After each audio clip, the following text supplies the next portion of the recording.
Hii ni ziara ya Mheshimiwa Rais wa Jamhuri ya Muungano wa Tanzania nchini Angola. Kama mnavyofahamu, ndugu mtangazaji, Mheshimiwa Rais amejipambanua katika kujenga uchumi, lakini pia katika kuimarisha ulinzi na usalama katika taifa letu. Na katika mambo haya, pamoja na jinsi alivyoendelea kujipambanua, ni kwamba unahitaji juhudi za ndani, lakini pia unahitaji kushirikiana na nchi marafiki na taasisi mbalimbali. Kwa hiyo ujio hapa ni sehemu ya kuimarisha huo ushirikiano na nchi rafiki, lakini pia ya kuimarisha diplomasia, ikiwa ni pamoja na diplomasia ya ulinzi. Mengine yameshasemwa na wenzangu, kwa hiyo mimi nijikite katika eneo linalonihusu la wizara ninayoiongoza, Wizara ya Ulinzi na Jeshi la Kujenga Taifa, ambapo leo tumesaini hati ya makubaliano ya kushirikiana katika eneo la ulinzi.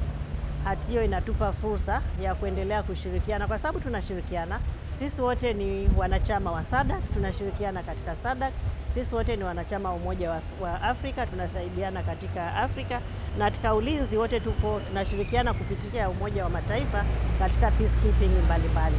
Kwa hiyo hapa sasa tutakuwa na ushirikiano baina ya nchi na nchi, kati ya Angola na Tanzania, na maeneo ambayo tumekubaliana kushirikiana ni eneo la mafunzo, ni eneo la utafiti, ni eneo la kubadilishana taarifa, na pia eneo la afya, hususan katika majeshi yetu.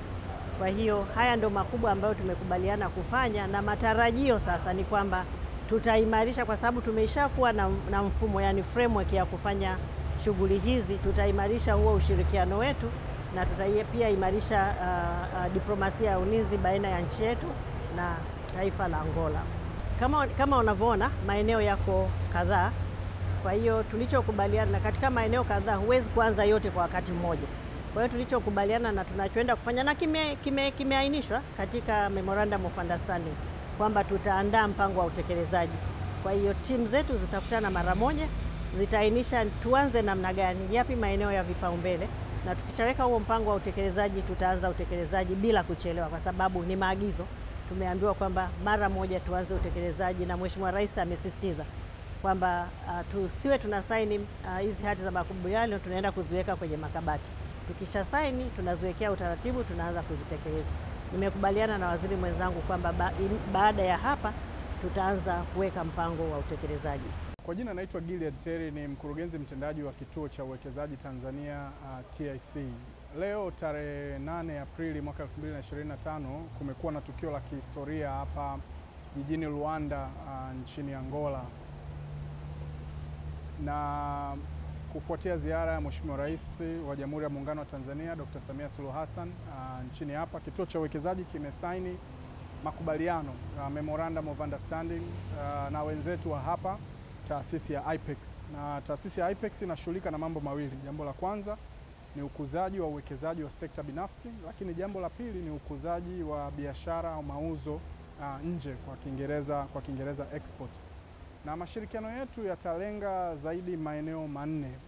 Eneo la kwanza ni kubadilishana uzoefu kati ya taasisi zetu mbili katika mbinu za kuvutia uwekezaji kutoka nje, na tukilenga sekta ya mafuta na gesi. Ni sekta ambayo wenzetu hasa hapa wa Angola, hasa sekta ya mafuta, wamepiga hatua kubwa kwa muda mrefu, na tunatarajia kujifunza mengi kutoka kwao na kuunganisha kampuni za Angola na kampuni za Tanzania ili kuweza kufanya shughuli kwa pamoja.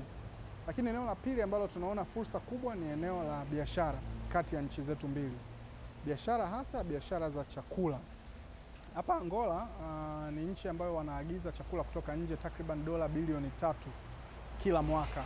Na kwenye eneo hili tunaona kwamba ni fursa kubwa Tanzania, kwa sababu ni mzalishaji mkubwa wa chakula sio tu barani Afrika, lakini pia katika nchi za Afrika Mashariki, ili kuweza kuuza bidhaa zao nchini Angola. Eneo la tatu ni eneo la utalii, na Mheshimiwa Rais katika hotuba yake leo amewaalika wananchi wa Angola kutembelea vivutio mbalimbali vilivyoko nchini. Uchumi wa Angola ni takriban dola bilioni 100, ni mkubwa kidogo kulinganisha na Watanzania dola bilioni 80, na kunatokea fursa sasa hapo ya wananchi wake wenye kipato kuja kutembea Tanzania. Na Mheshimiwa Rais pia ameridhia kuondolewa kwa visa kwa wananchi wa Angola, kama ambavyo wenzetu wa Angola waliondoa visa kwa watalii kutoka Tanzania mwishoni mwa mwaka jana. Eneo la nne ambalo tunaona fursa kubwa ni eneo la blue economy. Hili pia ni fursa kubwa kwa makampuni ya hapa ambayo yamepiga hatua kubwa kushirikiana na wenzao wa kutoka Tanzania na kufanya uwekezaji pamoja. Haya ndio maeneo manne makubwa ambayo tunaona fursa kubwa za uwekezaji na biashara baina ya watu wa Tanzania na watu wa Angola. Mtanzania wa kawaida ambaye anaona fursa kwenye haya maeneo manne ajiandae kuja kushirikiana na wenzao wa Angola, na wenzetu wa Angola tunategemea kuwa na delegation ya kwanza, ujumbe wa kwanza utakao kuja kipindi cha maonesho ya Sabasaba mwaka huu, na baada ya hapo tutawaunganisha waweze kushirikiana na kufanya uwekezaji na biashara kwa pamoja.